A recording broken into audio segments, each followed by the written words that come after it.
आपण या झाडाला कोणत्याही प्रकारचं केमिकल किंवा कल्टार याचा काही वापर न करता किंवा फुटवा निघण्यासाठी काही औषध टाकलेलं नाही आहे, तरी पण तुम्ही बघू शकता एकच्या ऐवजी 1 2 3 4 5 6 7 जवळजवळ 7 तुरे आले मित्रांनो एकाच फांदीमधून.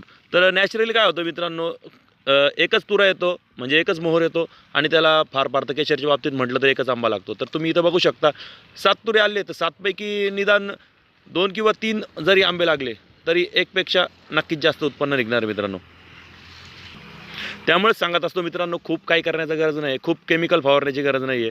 तर मित्रांनो नॅचरली आंबा आहे, झाड नॅचरली नैसर्गिकरित्या वाढणार आहे. त्यामुळे तुम्ही फक्त आलेल्या मोहराचं संगोपन करा आणि उत्पन्न घ्या मित्रांनो. धन्यवाद मित्रांनो. नवनवीन माहिती करता आपले चॅनल सबस्क्राईब करा. जय महाराष्ट्र.